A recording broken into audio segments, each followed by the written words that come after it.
Hey guys, I want to share with you a job that we completed this week. The job was divided up into two sections, and in one section of this job, we ended up losing money on.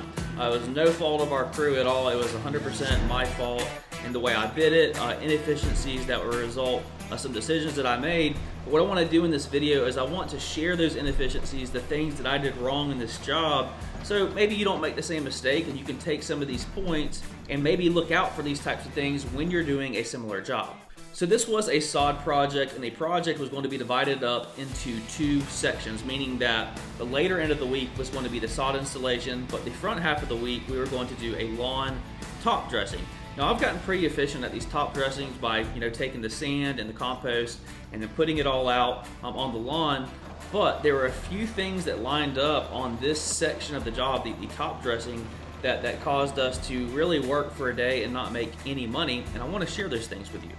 Number one is whenever I quoted this particular section of the job, I discounted my price for what I normally would, specifically because I knew this couple. They were a wonderful couple, we know them personally, and I was doing my very, very best to just squeeze our price down as low as possible to give them the absolute best rate while still, at least leaving some profit in it for us. So that was the first thing, was that everything was going to have to line up just right, just to make sure that we made money, just because I squeezed things down so tight on this at the very beginning. So I originally bid this section of the job at $900 to top dress the lawn, but again, to make that happen, everything had to line up perfectly, which it did not in this job, and that's what we're going to discuss next. So what I really needed to happen on this job was I needed a delivery driver to be able to bring us the full amount of material and then drop it off so we could stay on site and continue to work. So I needed to be able to take my mini skid and run it all across the yard and spread all the stuff for the guys so they could rake it out.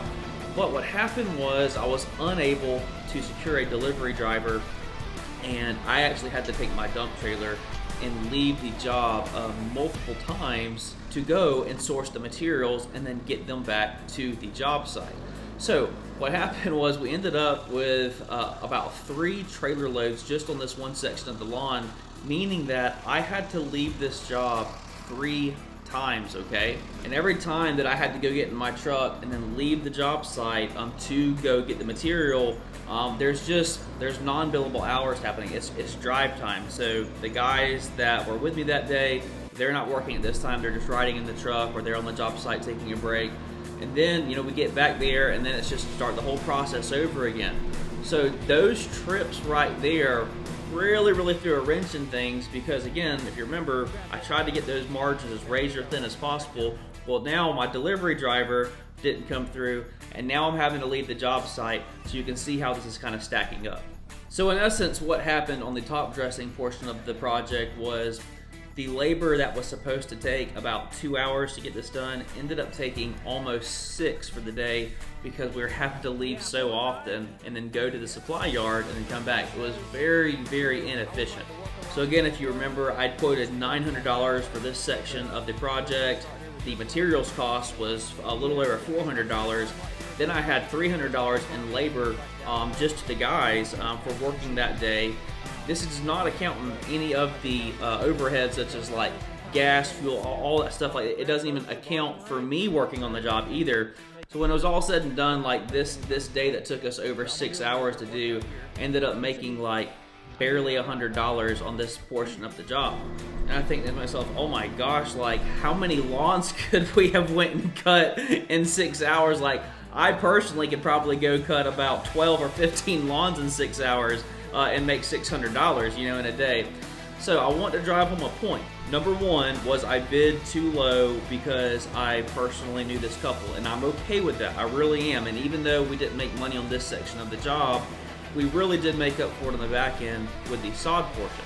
The next thing was I was kind of at the mercy of a delivery driver showing up and doing what they were supposed to. And if they didn't do what they were supposed to, well, now all of a sudden, now I have to leave the job site, which started that whole trickle effect of inefficiencies throughout the whole day. The takeaway in this project for you is this. Number one, you should not be running razor thin margins on any project.